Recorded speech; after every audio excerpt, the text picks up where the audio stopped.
Olá, o programa Unidos Comunidade começa agora. O processo de adoção no Brasil envolve regras básicas, ainda desconhecidas da maioria das pessoas. E no programa de hoje, nós vamos esclarecer essas dúvidas com o professor do curso de Direito da Uniso, Dr. Emerson Alexandre Molina. Dr. Emerson, muito obrigado pela sua presença. O senhor já esteve conosco em alguns outros momentos, falando principalmente do SAJU, que é a área de atuação do senhor aqui na universidade, que é o serviço de atendimento jurídico gratuito que a Uniso presta à população de modo geral. Mas vamos falar sobre o processo de adoção. Quem é que pode adotar? O que está mudando? Casais homoafetivos hoje também já podem adotar. O cidadão ou a cidadã solteiro, sozinho, também pode adotar. Então eu gostaria que o senhor começasse explicando para a gente como é que é o processo de entrada da solicitação de adoção. E mais ainda, existe um banco, um cadastro nacional ou aquele que está querendo adotar precisa fazer o pedido em várias cidades, em vários estados? Como é que funciona? Bom, em primeiro lugar, muito obrigado por estar aqui. É sempre um prazer, uma honra fazer com que a universidade saia, né, dos bancos acadêmicos e passe a fazer a sua atividade de extensão, esclarecendo dúvidas da população nesse programa muito rico. Realmente o processo de adoção é um processo delicado, não que seja exatamente complicado, mas ele é um processo que deve ter muita atenção, é um processo que a área multidisciplinar é envolvida, é requisitada e pode adotar qualquer pessoa maior de idade, maior de 18 anos, independentemente do seu estado civil.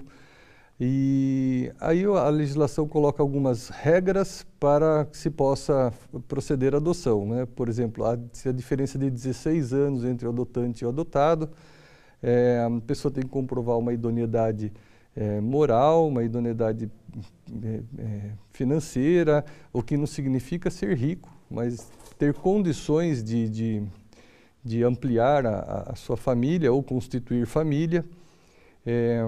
É um processo feito exclusivamente na seara judicial, necessita de um processo judicial para isso, com sentença, após cumprido várias etapas, né, para que se consiga adequar o perfil do adotante com o perfil do adotado e assim fazer a união dessa família nova que se constitui ou que se amplia.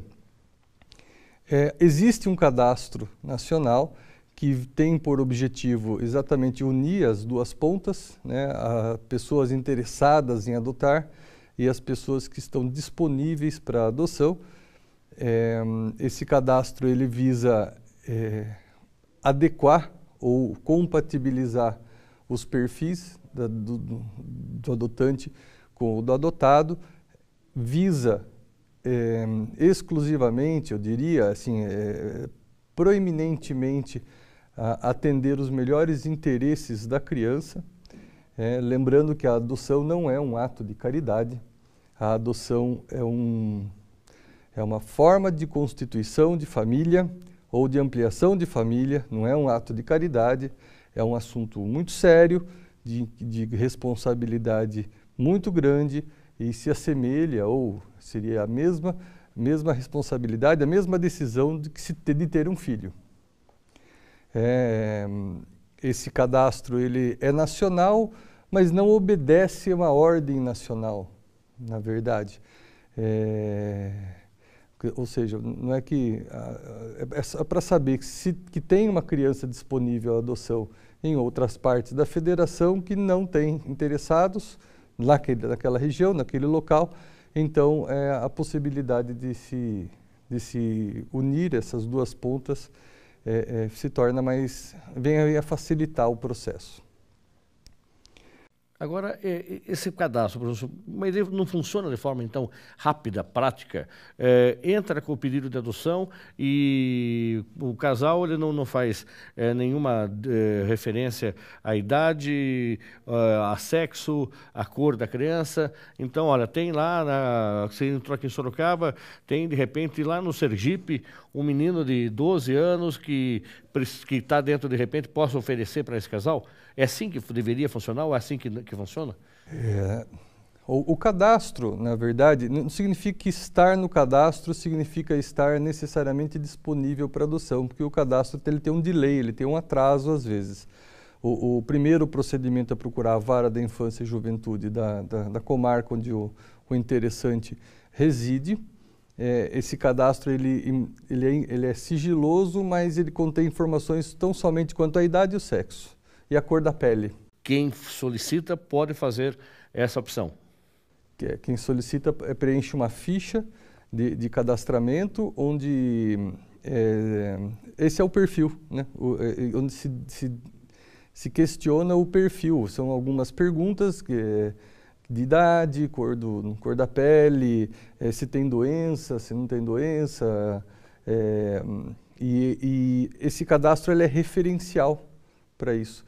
Mas nada impede que a vara da infância e juventude, sabendo que na sua circunscrição não há interessados por conta da fila do cadastro e que entrou um casal habilitado ou um adotante habilitado, já possa encaminhar essa pessoa.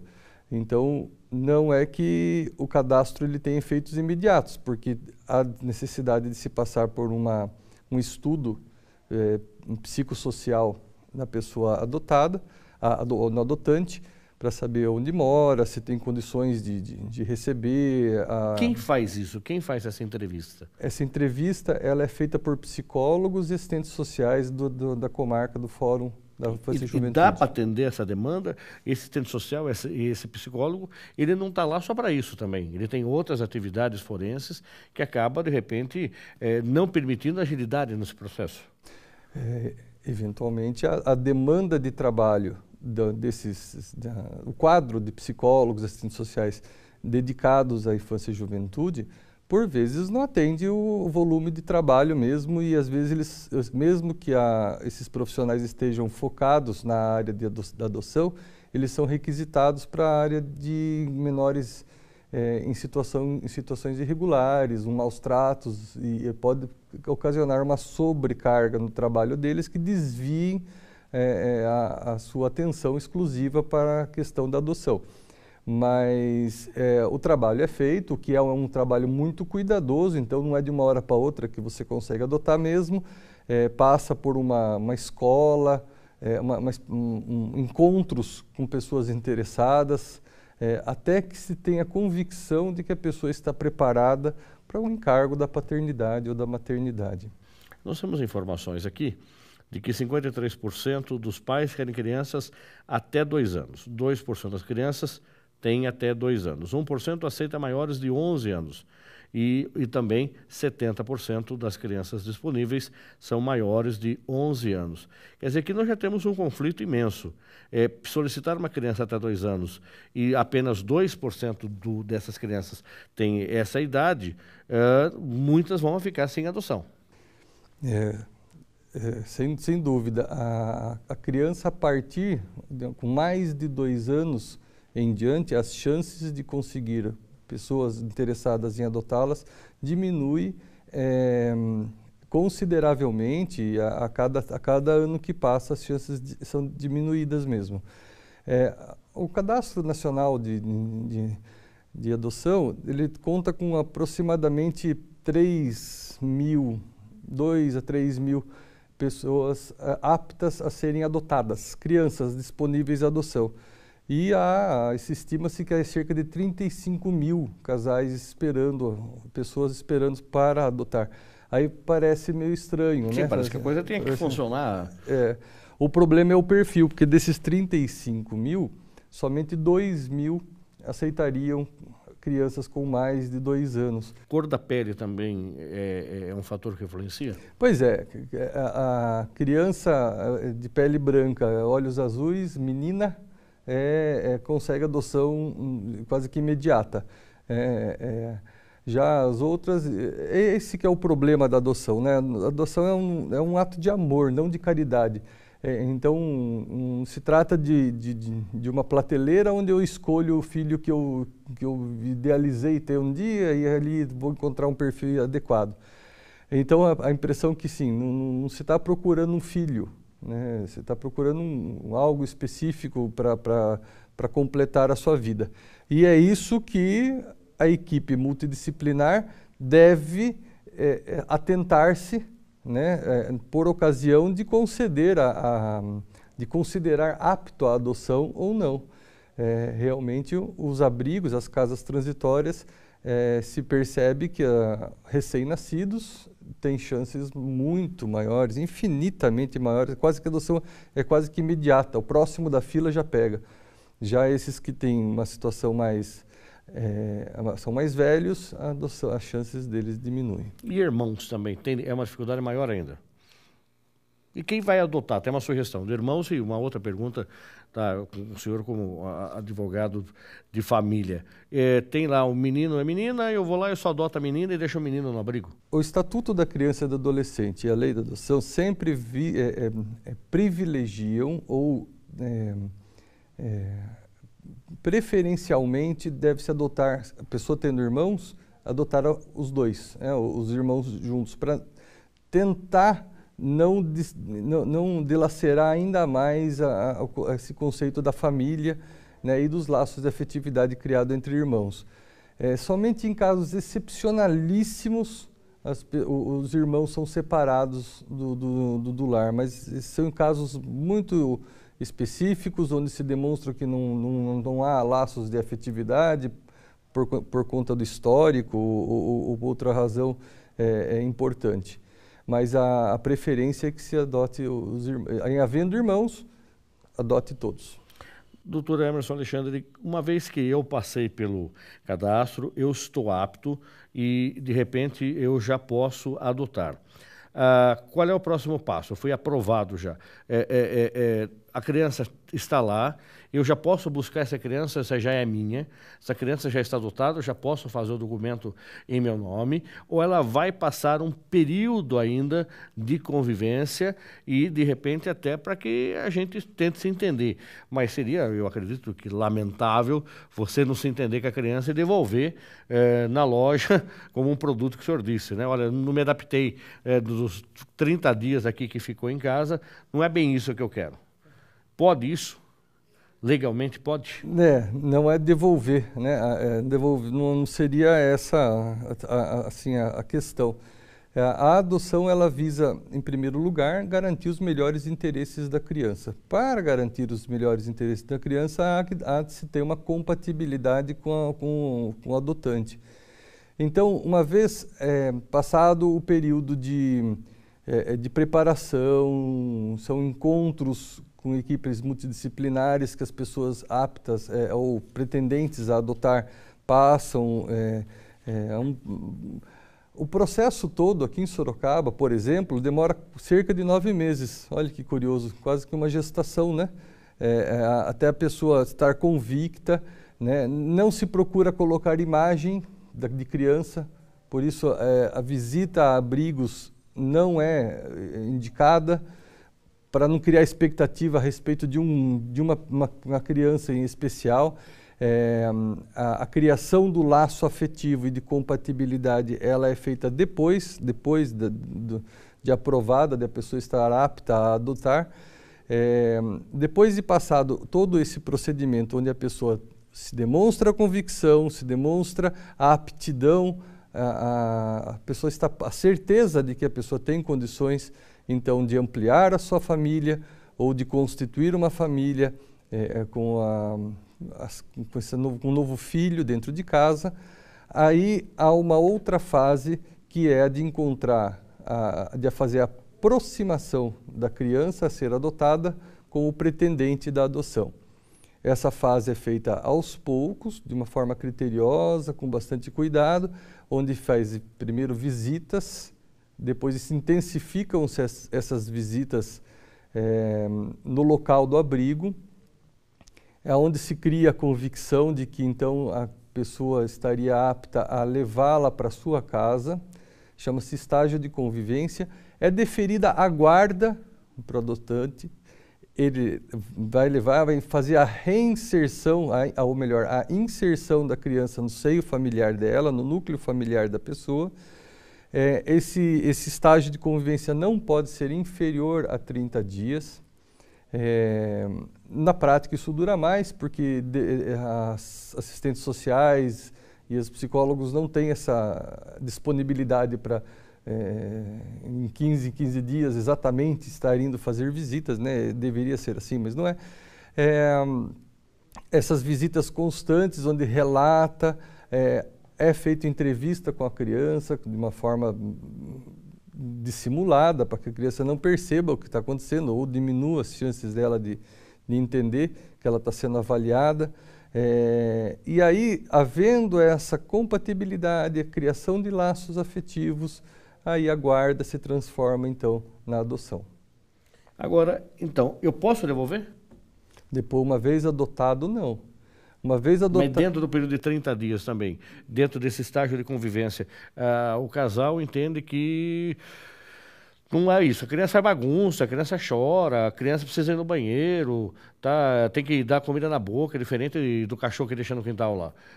Tem uma outra responsabilidade, uma outra relação, passou por todas essas fases, estava apto, a criança era aquela e não quero mais. Olha, se por uma infelicidade uma situação dessa ocorresse na prática, certamente houve falha no cadastramento ou na preparação do adotante para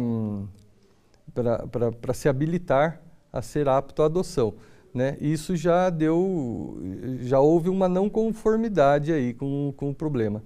Essa situação é evitada, ela tenta se evitar ao máximo, mas se aconteceu, e se isso prejudicar a criança, não é que a pessoa foi beneficiada por não querer mais e vai devolver, mas a intenção era proteger a criança desse mau pai, que já tá dando conta de que, já está dando sinais de que não é apto a educar uma criança.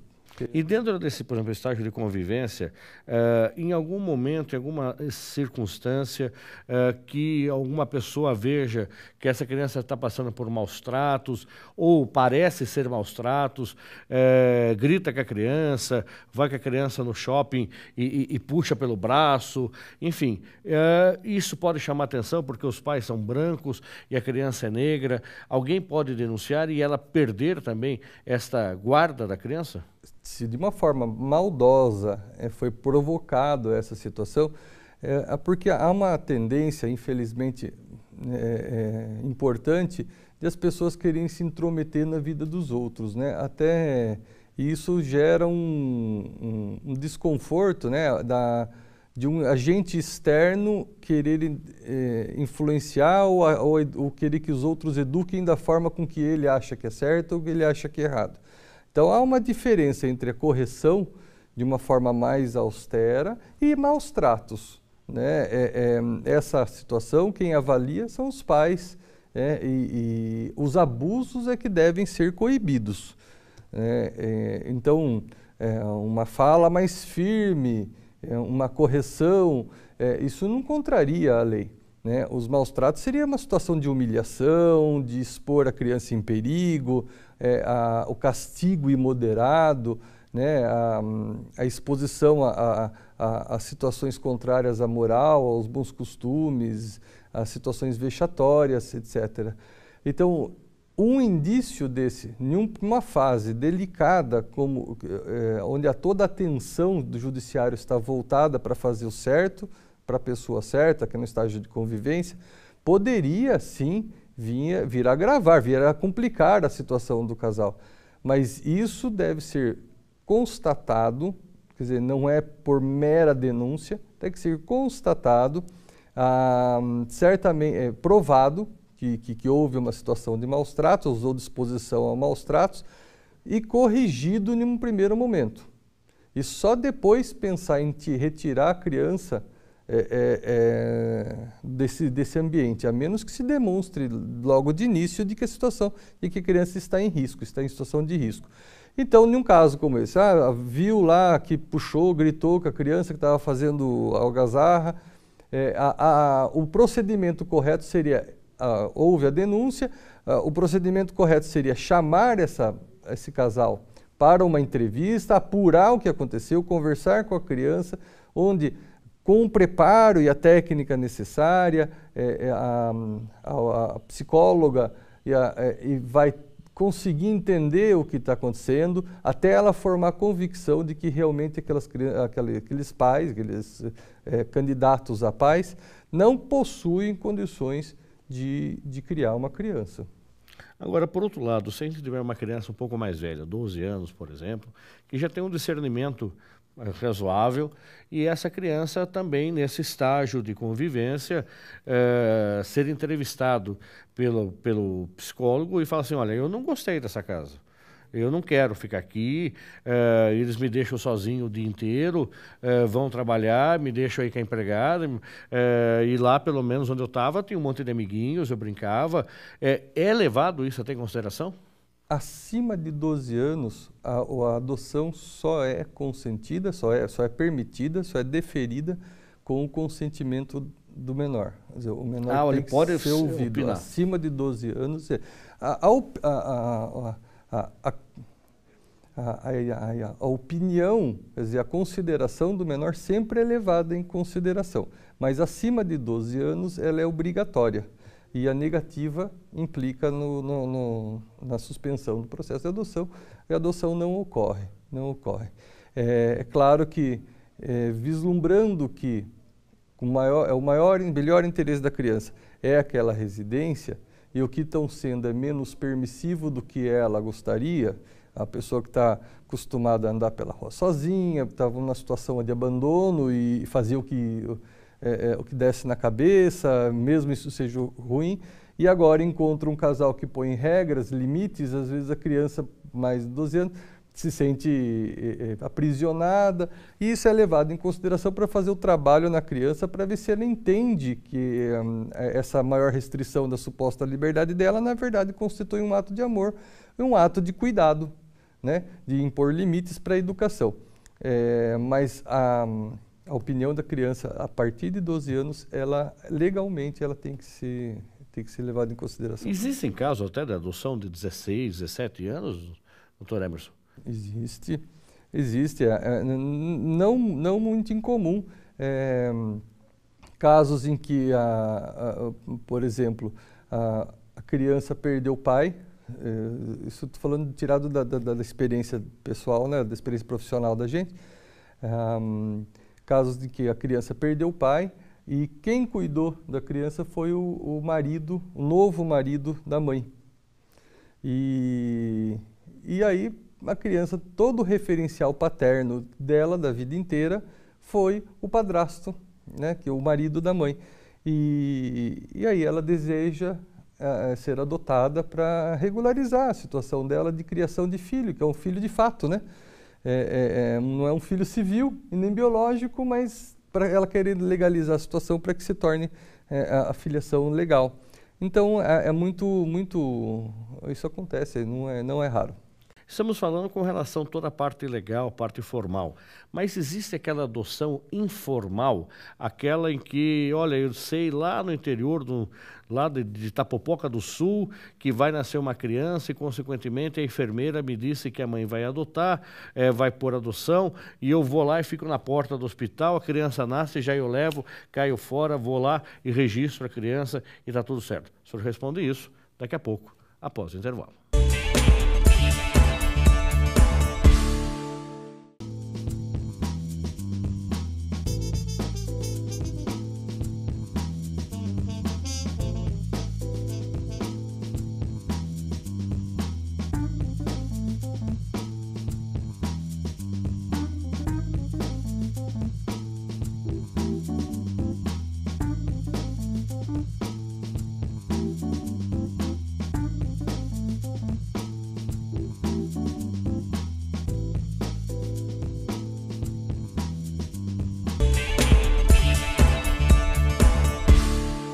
No programa Unidos Comunidade de hoje, estamos falando sobre o processo de adoção com o professor do curso de Direito, Dr. Emerson Alexandre Molina.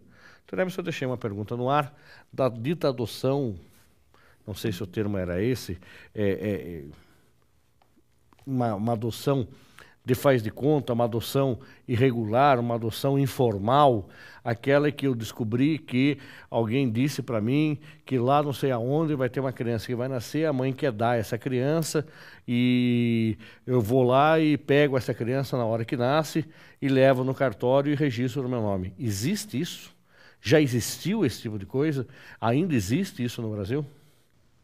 Existe, ele é irregular, é ilegal, constitui até um crime, mas denomina-se adoção brasileira, essa seria a alcunha que se convencionou. Seria aquela pessoa que declara como seu filho alheio, né, no registro civil. E ela é ilegal, ela é um crime que se inclui entre os crimes contra a fé pública, parto suposto ou parto alheio, dar como seu filho alheio, tanto para a mãe que autorizou, quanto para quem fez o registro declarando a sua maternidade, a sua paternidade, e é passível de anulação. Agora, para fazer um registro desse, hoje não há necessidade também de um documento da própria maternidade, que nasceu aos tantos dias, tantas horas, um menino cuja mãe é fulana de tal, e aí a mãe ou o responsável tem que levar esse documento no cartório. Como é que faz para não, de repente, fazer o registro sem ter esse documento da maternidade? Então, a legislação atual prevê até que os cartórios de registro civil devam ir até o hospital e fazer, o hospital, na verdade, comunica o cartório de que há parto, que ocorreu o parto, e o cartório de registro civil manda um oficial até lá para fazer o registro no próprio hospital, na tentativa de diminuir ou de exterminar, de extirpar essa prática do parto, da adoção brasileira, né, desse crime.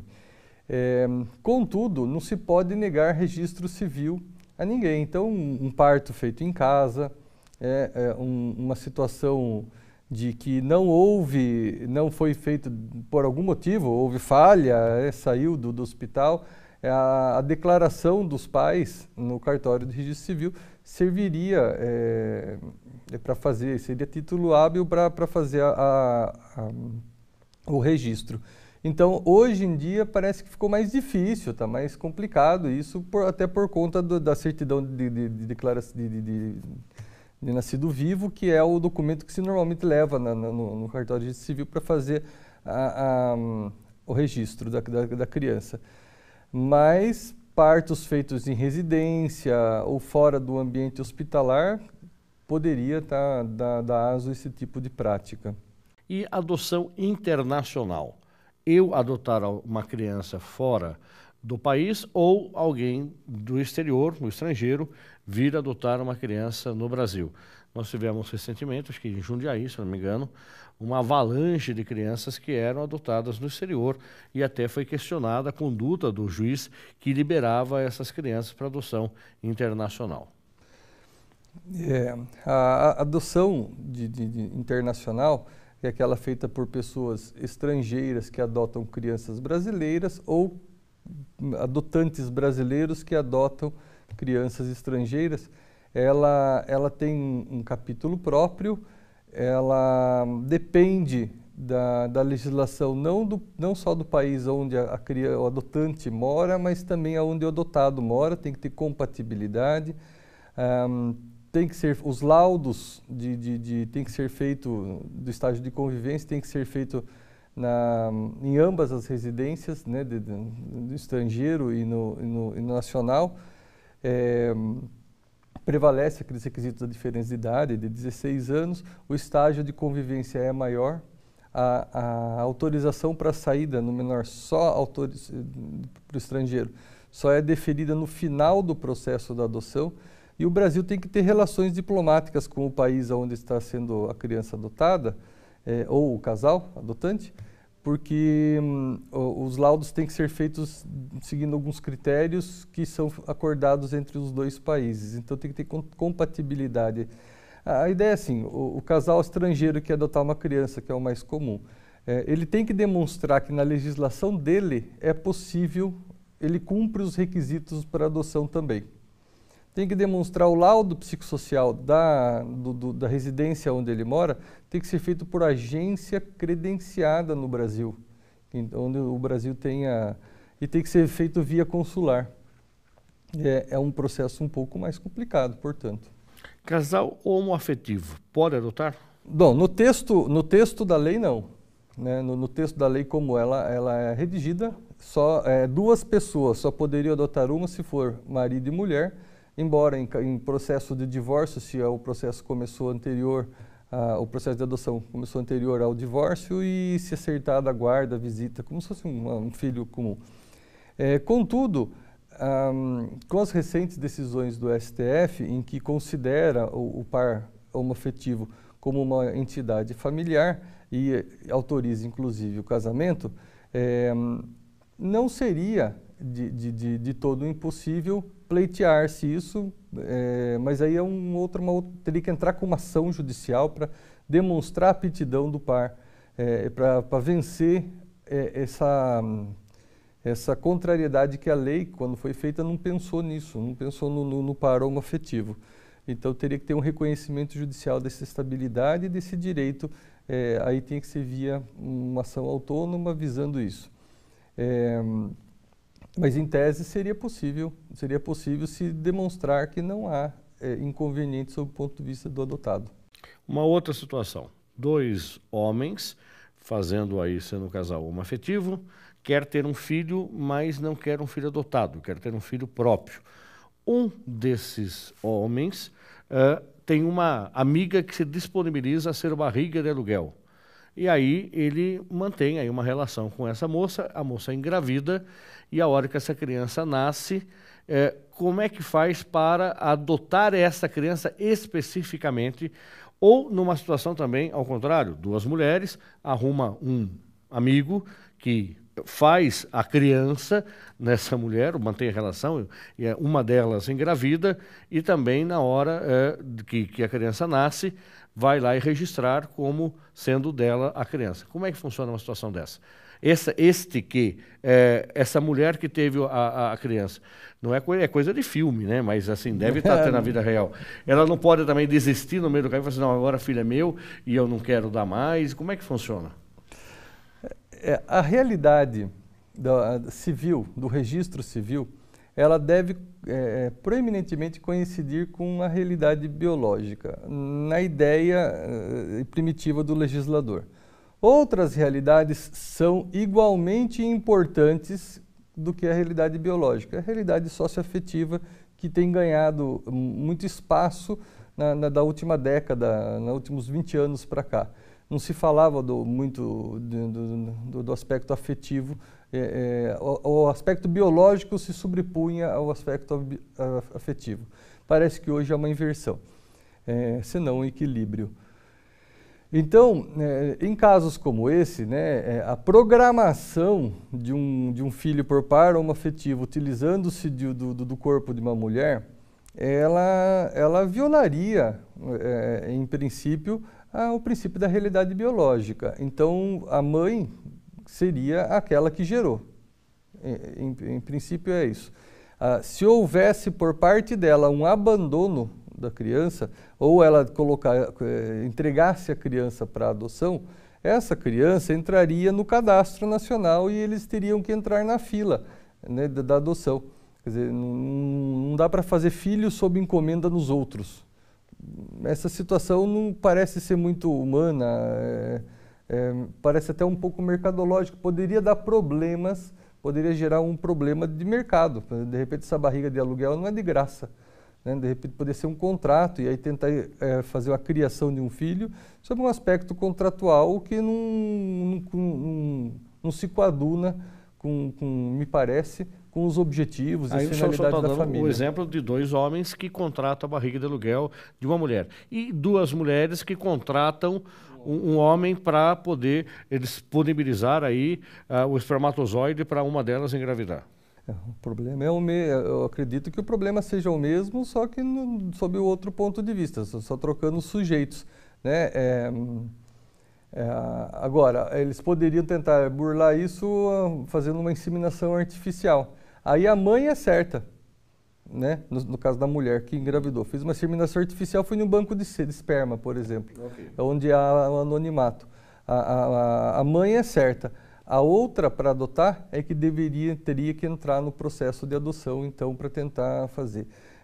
Estabelecendo que, demonstrando que desde o nascimento, ela é que assumiu o papel da segunda mãe, e que sempre foi querido, que o pai é incerto, e teria que estudar na casuística, ver se a conveniência de deferir a questão das duas mães, né?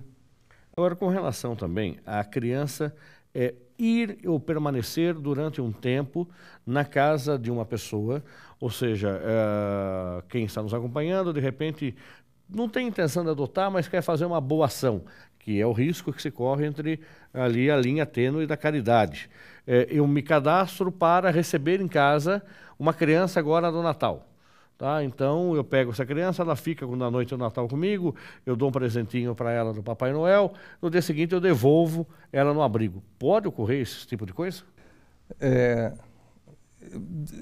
Tem se chamado essa situação de apadrinhamento familiar, né?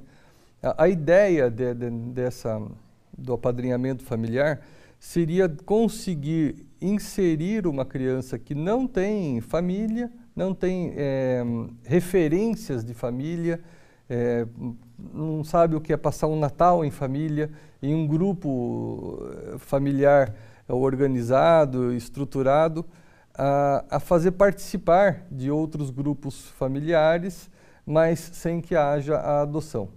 É possível o apadrinhamento familiar, mas sob guarda provisória, para visitas, autorizado pelo Poder Judiciário, porque o abrigo fica guardião da criança, né?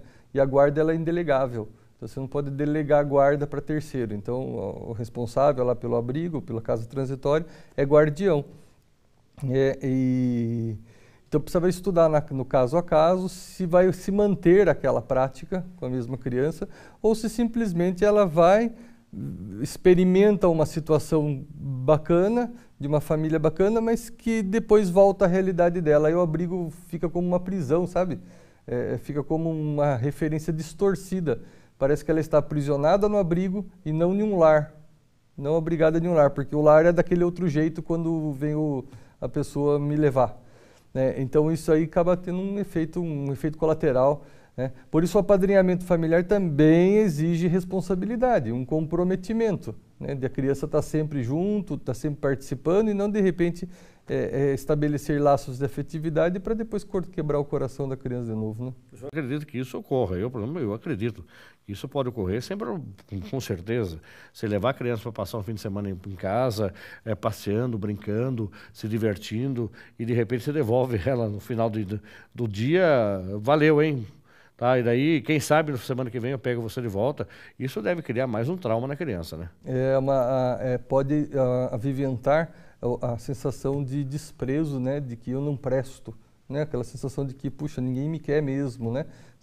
Me experimentaram e não gostaram de mim. A sensação de descaso, né? De desapreço pode aumentar. Por isso que em abrigos, em casas transitórias, para fazer visita, nas casas mais estruturadas, mais sérias, você tem que preencher até um documento, né, onde você se compromete em nunca perguntar para a criança o que aconteceu, por exemplo. Ninguém pode saber, é segredo de justiça.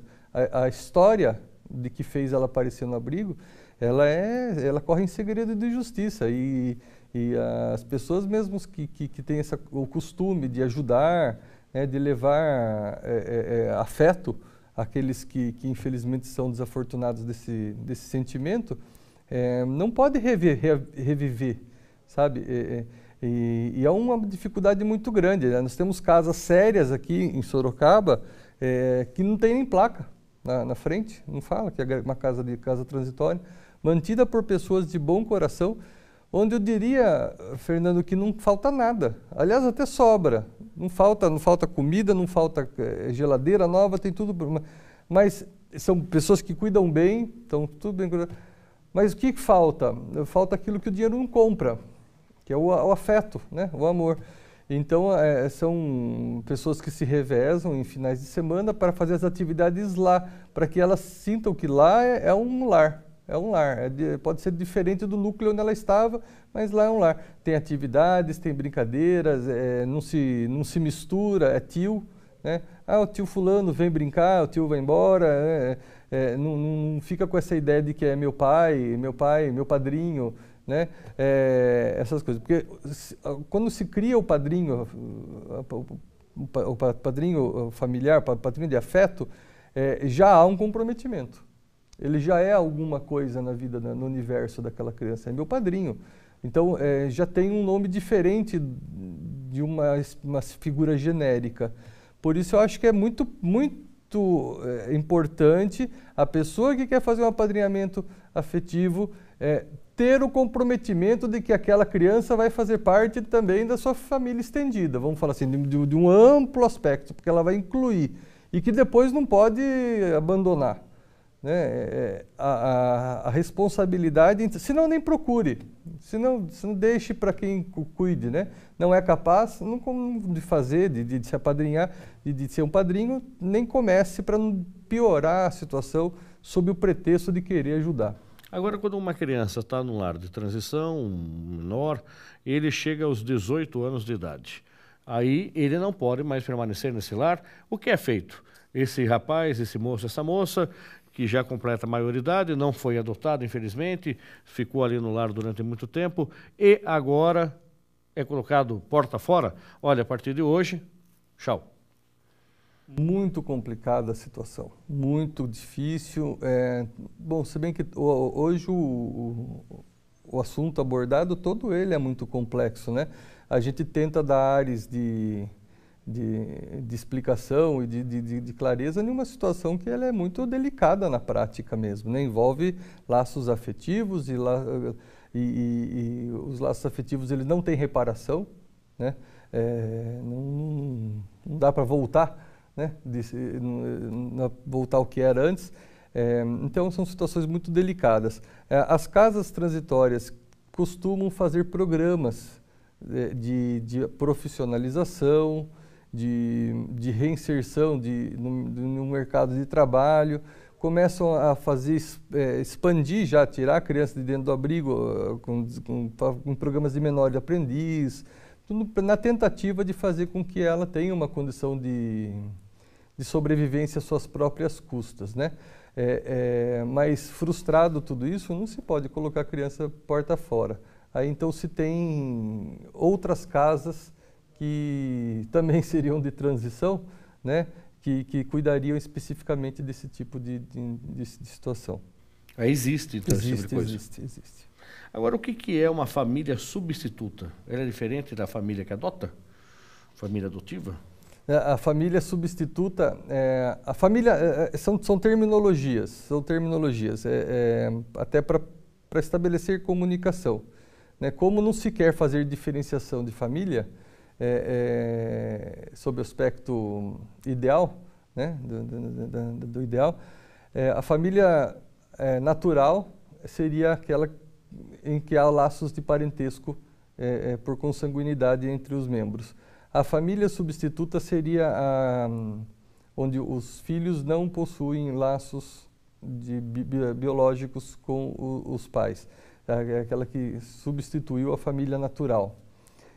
Mas são terminologias que valem até o momento da sua fixação, depois não tem mais sentido fazer diferenciação. Agora que me veio uma pergunta esdrúxula, mas já que nós estamos aqui dentro de uma discussão sobre adoção, isso eventualmente, será que não sei se pode acontecer, ou já aconteceu, ou também vai virar enredo de filme. O casal adota uma menina e de repente lá pelas tantas essa mãe adotiva vem a falecer e esse pai adotivo se apaixona pela filha adotiva com outro sentimento, com outro carinho, com outro olhar, e aí quer casar com essa filha adotiva. Pode? Não, não pode. Há um impedimento matrimonial, isso é um impedimento absolutamente dirimente. Mas não é consanguíneo, mas mesmo assim não pode? Não, porque a adoção estabelece vínculos de parentesco em linha reta. Então ele vira pai para todos os fins e é o impedimento matrimonial tal como se fosse consanguíneo. Não há diferença. Nem o avô, nem o irmão pode, nem o irmão adotivo, mesmo que não tenha laço. Então, o irmão adotivo também não pode. Também se apaixonou pela irmã adotiva e quer casar com ela. Não, também não pode. A liberação seria a partir do primo, mas também, se não fosse consanguíneo, também poderia ir também. sem problema nenhum.